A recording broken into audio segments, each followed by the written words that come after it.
The deafening crack of fist against bone echoed through the school parking lot, causing Jack Thompson to drop the grocery bags he'd been carrying.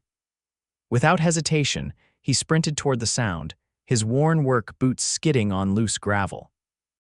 Around the corner, he found 3 teenagers circling a smaller boy who was desperately clutching a backpack to his chest, blood trickling from his nose. "Hey," Jack's voice thundered across the asphalt. At 34, his frame still carried the solid build from his construction days, though recent months of single parenting had etched exhaustion into the lines around his eyes. Back away from him. Now, the bullies scattered like startled crows, leaving the boy alone. Jack approached slowly, crouching down to eye level with the kid who couldn't be much older than Jack's own 10-year-old son, Ethan. "You okay, buddy?" Jack asked, offering a clean handkerchief from his pocket. The boy took it with trembling fingers. "I'm fine," he mumbled, though the quiver in his voice suggested otherwise. "Thanks, mister, I'm Jack Thompson." He extended a hand. "What's your name?" Alexander Pierce." The boy dabbed at his bloody nose, wincing. "Those guys bother you often?" Alexander nodded, his eyes downcast. "They say I'm a rich kid who doesn't belong here." Jack frowned. "Being rich or poor doesn't give anyone the right to hurt you." He helped Alexander to his feet. "Where do you live? I can drive you home." "Oak Hill Estates," Alexander replied, causing Jack to raise an eyebrow. The exclusive neighborhood was home to mansions that cost more than Jack would make in several lifetimes.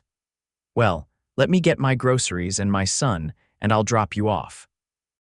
20 minutes later, with Ethan chattering excitedly in the back seat beside a quieter Alexander, Jack's beat-up truck rumbled through the security gate at Oak Hill Estates, earning suspicious glances from the guard. Following Alexander's directions, they pulled up to a sprawling modern home with manicured gardens and a fountain out front. "This is it," Alexander said softly. "Thank you, Mr. Thompson." Before Alexander could exit, the massive front door swung open and a woman rushed out. Even from a distance, Jack could see she was beautiful, tall, with honey blonde hair swept into a professional-looking updo, wearing what appeared to be an expensive suit. Her face, however, was etched with concern. "Alexander, what happened?" She rushed to the truck, opening the door before Alexander could reach for the handle. "Mom, I'm okay. This is Mr. Thompson. He helped me." The woman's piercing blue eyes met Jack's, and for a moment he felt oddly self-conscious about his faded jeans and the truck with its peeling paint. "Jack Thompson," he said, extending his hand through the open window. "Deanna Pierce," she replied, her handshake firm. "Thank you for bringing my son home. Was he hurt at school again?" The again made Jack's jaw tighten. "Some kids were roughing him up in the parking lot. I stepped in." Deanna's professional composure cracked slightly. "I've been fighting with the school administration for months about this." She ran a gentle hand over her son's hair. "Come inside, Alexander. We need to clean you up." Jack was about to pull away when Deanna turned back. "Mr. Thompson, would you and your son like to come in for a moment? I'd like to properly thank you." Ethan bounced in his seat. "Can we, Dad, please?" Jack glanced at his watch. He had a night shift at the warehouse in 3 hours, and he still needed to cook dinner for Ethan and arrange for Mrs. Gonzalez next door to watch him. But something in Deanna's expression, a mixture of gratitude and determination, made him nod, just for a few minutes. The interior of the Pierce home was exactly what Jack expected: soaring ceilings, marble floors, artwork that probably cost more than his annual salary. Ethan's eyes widened, and Jack gently squeezed his shoulder, a silent reminder about manners. Alexander led Ethan toward a room he said contained a gaming setup, leaving Jack and Deanna in the vast kitchen that gleamed with unused appliances. "Coffee," Deanna offered, already moving to an elaborate espresso machine. "Just water is fine, thanks." Jack leaned against the counter, feeling out of place. "Has Alexander been having problems with those kids for long?" Deanna sighed, her shoulders dropping slightly. "Since we moved here 6 months ago. His father, we divorced last year." Charles thought moving would give Alexander a fresh start, but she shook her head. Children can be cruel about differences. Alexander's always been sensitive, interested in art and science rather than sports, and the wealth disparity doesn't help. The school's not doing anything. They give lip service to anti-bullying policies. Her voice hardened. I've had 3 meetings with the principal, filed formal complaints. Charles, my ex-husband, wants to throw money at the problem, donate a new wing to make them take it seriously. She smiled wryly. I've been considering taking a more direct approach. Jack couldn't help but smile. Like what? I'm an attorney. I specialize in family law, but I'm not above using legal channels to force the school to enforce their own policies. She handed him a glass of water. What about your son? Has he faced similar issues? Jack took a sip. Ethan's pretty resilient. His mother died when he was 6, so he's had to adapt to a lot of changes. Deanna's expression softened. I'm so sorry. We manage. I work construction when I can get it, night shifts at a warehouse when I can't. It's been tight lately, but we get by. He wasn't sure why he was sharing these details with this wealthy, beautiful stranger, but something about Deanna Pierce made him feel at ease despite their obvious differences. It's not easy doing it alone, she said quietly. Their eyes met, and for a moment, Jack felt a surprising connection, 2 single parents navigating different worlds but facing similar challenges. The moment was broken when Ethan and Alexander burst into the kitchen, both talking excitedly about some game. Dad, Alexander has the coolest VR system ever, and he said I could come play sometime. Can I, please? Ethan's eyes were pleading. Jack glanced at Deanna, who nodded. Alexander could use a friend, she said, if you'd be comfortable with it. We'll figure something out, Jack promised, checking his watch.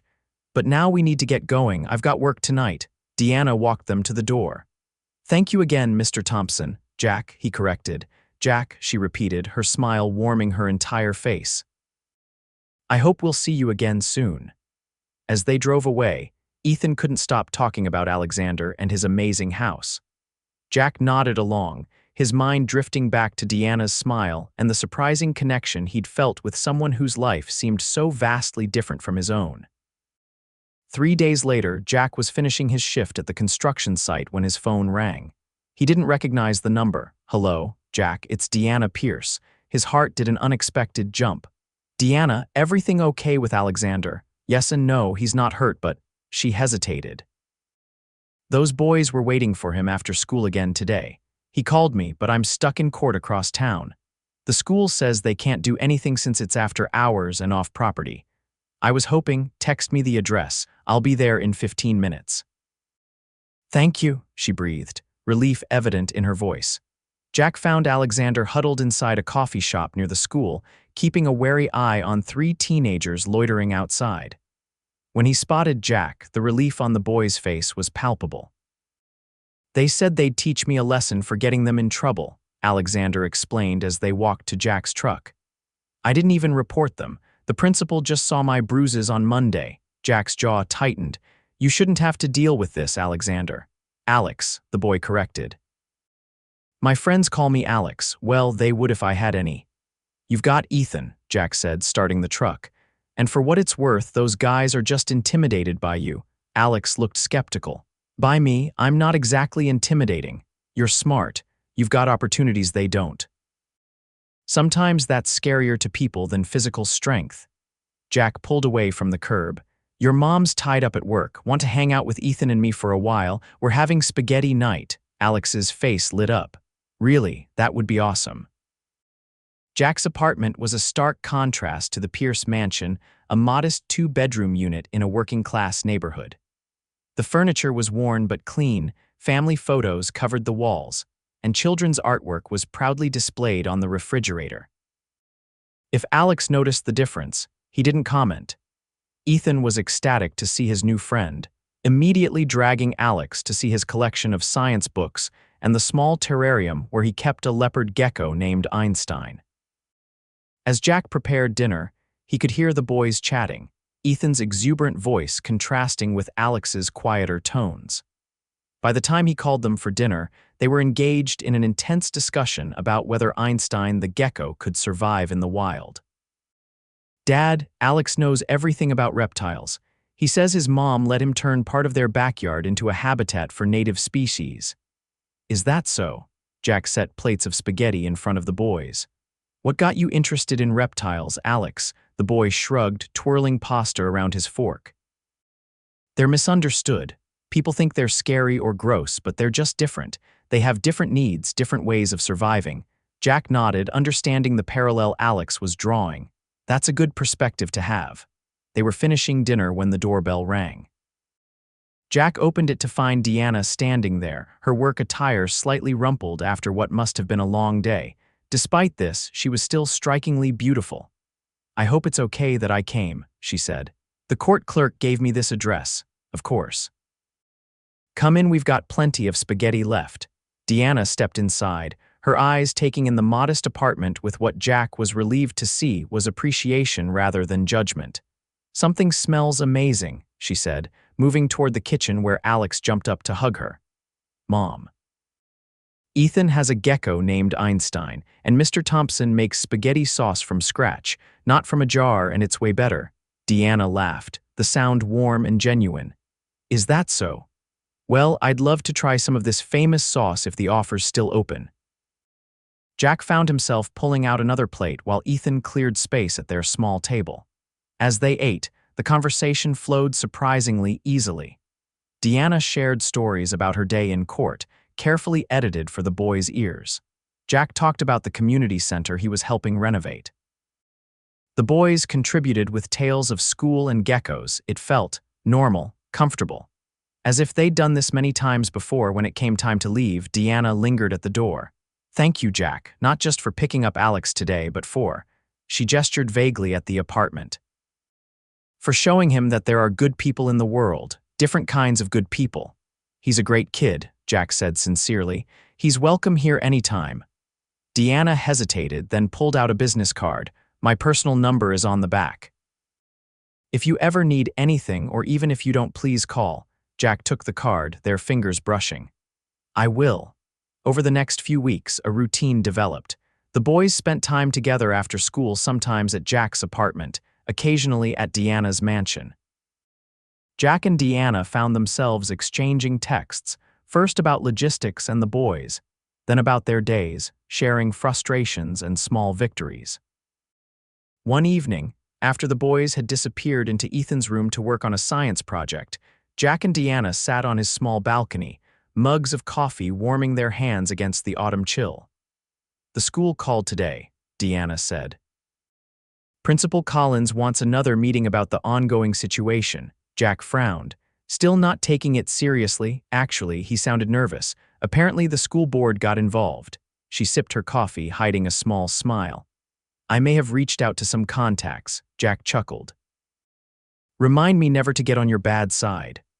"I don't think that's possible," she said softly, her eyes meeting his. The air between them seemed to shift, charged with something neither had acknowledged. "Deanna," Jack began. "Mom," Alex's voice called from inside. "Can Ethan come to our house tomorrow? We need to use the pool for our experiment." The moment broke, but something had changed. As Deanna gathered Alex to leave, her goodbye to Jack lingered, her hand resting on his arm a beat longer than necessary. The next day, Jack received an unexpected call from his foreman. The renovation project had been accelerated, requiring weekend work at double pay. It was an opportunity he couldn't pass up, but it meant canceling plans to take the boys to the science museum. He called Deanna to explain. "The boys will be disappointed," she said, "but they'll understand. Actually, I have an idea. Why don't I take them to the museum and then you could join us for dinner afterward? My treat to celebrate your bonus." "You don't have to do that." "I want to," she insisted. "Unless you're uncomfortable with it." "No," Jack said quickly. "That sounds perfect." That evening, after a grueling but profitable day of work, Jack showered and changed at the construction site before driving to Deanna's house. He found himself taking extra care with his appearance, selecting a newer button-down shirt instead of his usual t-shirt. When he arrived, the house was alive with music and laughter. He followed the sounds to the kitchen, where Deanna and the boys were attempting to make pizza from scratch. Flour dusted every surface, including Deanna's face, and all three were laughing as they tried to toss the dough. "I see I missed the museum and walked into a cooking show disaster," Jack teased from the doorway. "Dad." Ethan rushed over, leaving white handprints on Jack's clean shirt as he hugged him. We saw real dinosaur bones and a planetarium, and Alex knows everything about constellations. Deanna looked up, her smile radiant despite, or perhaps because of the flower in her hair. We may have gotten a little carried away with dinner. Looks like you're having fun, Jack said, moving into the kitchen. Without thinking, he reached out and brushed flour from her cheek, his fingers lingering against her skin. Diana's breath caught, her eyes locking with his. Are you guys having a moment? Alex's voice broke through, his face scrunched in mock disgust. Come on, Ethan, let's set the table while they're being weird. The boys scampered off, leaving Jack and Deanna standing close in the messy kitchen. Sorry about that, Jack said, though he didn't move away. Deanna shook her head. Don't be. She hesitated, then added, It's been a long time since I've felt, whatever this is. Me too, Jack admitted. And honestly, it scares me a little. Because I'm Alexander's mother. Because our lives are so different, he gestured around the gourmet kitchen. You're fighting your battles in courtrooms and boardrooms. I'm fighting mine with overtime shifts and discount groceries. Deanna stepped closer. And yet we're both just trying to raise good kids and find some happiness along the way. She touched his arm. The differences in our bank accounts don't change that. Before Jack could respond, the oven timer beeped, and the moment shifted back to the comfortable domestic scene, two parents and their sons sharing a homemade meal, talking and laughing as if they'd always done this. After dinner, as the boys cleaned up under Deanna's supervision, Jack wandered into the living room. Among the expensive art and designer furniture, he noticed something out of place, a framed child's drawing prominently displayed on a side table. It showed 4 stick figures, 2 tall, 2 short, standing in front of what appeared to be 2 houses. Alex drew that last week, Deanna said, coming up behind him. For his art therapy session, Jack studied the drawing. 4 people, 2 houses. He told his therapist it's his family. Deanna's voice was quiet. You and Ethan have become important to him, to both of us. Jack turned to face her. In the soft lighting of the living room, with the sounds of their boys' laughter in the background, the barriers he'd been constructing seemed to crumble. Deanna, I don't know where this is going, but I'd like to find out. She stepped closer. So would I. Their first kiss was soft, tentative, a question being asked and answered in the gentle press of lips. When they separated, Jack rested his forehead against hers. I should warn you, I'm pretty stubborn about paying my own way, Deanna smiled. And I should warn you, I'm pretty stubborn about fighting for what matters to me. She kissed him again, briefly. We'll figure it out. The following week brought the long-awaited meeting with Principal Collins. Deanna had asked Jack to join her, a request that surprised but pleased him. They sat side by side in the principal's office, a united front as Collins nervously shuffled papers. Mrs. Pierce, Miss, Deanna corrected firmly. Miss Pierce, we've reviewed the incidents involving Alexander, and I want to assure you that we're taking this very seriously now. Now, Jack couldn't help interjecting. Why not when it first started? Collins had the decency to look uncomfortable. We've implemented new monitoring procedures, and the 3 students involved have received suspensions. Furthermore, we're bringing in an anti-bullying program next month. Deanna leaned forward. While I appreciate these steps, they're reactive rather than preventive. What assurances do we have that Alexander and other vulnerable students will be protected going forward? The meeting continued for another hour, with Deanna skillfully navigating between legal pressure and practical solutions. Jack added his perspective as a parent and community member, surprised at how well they complemented each other in this unexpected arena. As they left the school, Deanna took his hand. Thank you for being there. Having someone else in my corner, it means a lot. Always, Jack promised, squeezing her hand. That's what partners do. The word hung between them, new and significant, partners, Deanna repeated, smiling. I like the sound of that. As autumn turned to winter, their lives increasingly intertwined. Jack found work on a major development project, offering steadier hours and better pay. Deanna scaled back some of her workload to spend more evenings with their expanding family unit. The boys grew closer, with Alex's confidence blossoming under Ethan's friendship and Jack's steady guidance. For Christmas, Deanna surprised Jack with a professional tool set to replace his worn equipment. Jack, after weeks of saving, gave her a vintage first edition of her favorite childhood book. Neither gift was extravagant by objective standards, but both represented thoughtfulness that transcended price tags. Their first significant challenge came in February, when Deanna received an offer to join a prestigious law firm in Chicago. "It's an incredible opportunity," she told Jack, curled beside him on her couch after the boys had gone to sleep. "Partner track, cases that could make real difference in family law precedents." Jack felt his heart sink but kept his expression neutral. "When would you need to decide?" "They want an answer by next week." She turned to face him fully. "But I'm not making this decision alone, Jack. This affects all of us now." He blinked, surprised. "You'd turn it down, or we could discuss alternatives. You're in construction, there's work in Chicago. The boys would adjust." "We could," Jack silenced her with a kiss. "You're really thinking about us as a unit, a family, aren't you?" she asked, suddenly vulnerable. "Every day," he admitted, "but I never wanted to presume or pressure you." Deanna took his hands in hers. "Jack Thompson, in the 4 months I've known you, you've shown me what real partnership looks like. You've helped my son find his courage. You've made me laugh and feel supported in ways I'd forgotten were possible." She took a deep breath. "I'm falling in love with you, and that's a factor in any decision I make about our futures." Jack felt a swell of emotion. "I fell for you somewhere between spaghetti night and that first school meeting," he confessed. "But Deanna, I don't want to hold you back."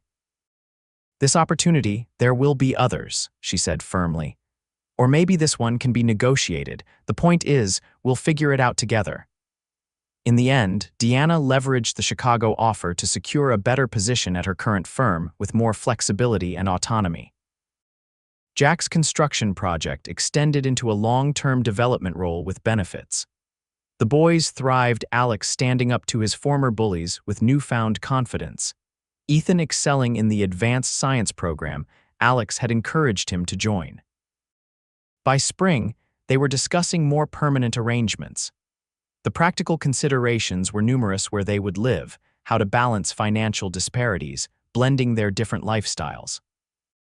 "I love your house," Jack told Deanna one evening as they walked through her garden, "but it doesn't feel like a home for all of us. It's your space from your previous life." Deanna nodded thoughtfully. "I've been thinking the same thing. What if we looked for something new? Not as extravagant as this, not as cramped as your apartment. Something that could be ours from the beginning."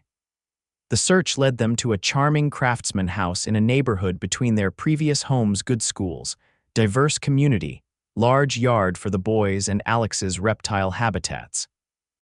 It needed renovations, which appealed to Jack's skills, and had character that spoke to Deanna's appreciation for history and stability. On moving day, a year after Jack had first intervened in that school parking lot, the 4 of them stood on the porch of their new home. "Ready?" Jack asked, his arm around Deanna's waist. She looked at their sons, no longer just Alex and Ethan, but brothers in all the ways that mattered, and then back to Jack. "More than ready," she said, standing on tiptoes to kiss him. "This is just the beginning." That evening, after the moving trucks had gone and the boys had finally fallen asleep in their new rooms, Jack and Deanna sat on the back porch swing, looking at the stars. "I never expected this," Jack admitted, his fingers intertwined with hers. "A year ago, I was just trying to keep our heads above water, focused on surviving day to day. And I was fighting battles I thought I had to win alone," Deanna added, "using legal tactics and my resources to force change." Jack smiled. "Now look at us, co-parents, partners, homeowners." "Lovers," Deanna added with a suggestive smile that still made Jack's heart race. "That too," he pulled her closer. "You know, I've been carrying something around for a few weeks, waiting for the right moment." Deanna raised an eyebrow as Jack reached into his pocket, producing a small velvet box. "It's not fancy," he warned, suddenly nervous. "I saved for months, but compared to what you're used to, Jack," she interrupted gently. "Open it." Inside was a simple but elegant ring, a round diamond flanked by smaller emeralds, set in white gold. "The emeralds reminded me of your eyes," Jack said softly. "Deanna, this year has shown me that love isn't about what you have or where you come from. It's about who stands beside you when things get tough, who celebrates your victories as their own." He took a deep breath. "Will you marry me?" Tears filled Deanna's eyes as she nodded. Yes, she whispered. 1,000 times yes. As he slipped the ring onto her finger, Jack marveled at the journey that had brought them here from a chance intervention in a school parking lot to building a life together. Different worlds colliding to create something new, something stronger. We should tell the boys in the morning, Deanna said, admiring how the ring caught the moonlight. Jack nodded, pressing a kiss to her temple. They'll be ecstatic. Alex has been dropping hints for weeks. Deanna laughed. Ethan too. He asked me last month if I was going to be his official mom soon. And what did you tell him? That I already was in all the ways that mattered, but I wouldn't mind making it official. She leaned her head against Jack's shoulder.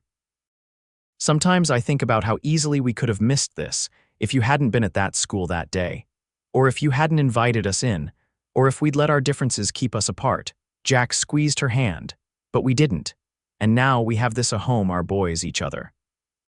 Deanna turned her face up for a kiss. Forever, she promised against his lips. Forever, Jack echoed, knowing with absolute certainty that the woman in his arms, this fierce, loving, remarkable woman, was exactly where he belonged. Different worlds, one heart, and a future built on the foundation of that unexpected day when a struggling father had stepped in to help a billionaire's son, never imagining that love was waiting just around the corner.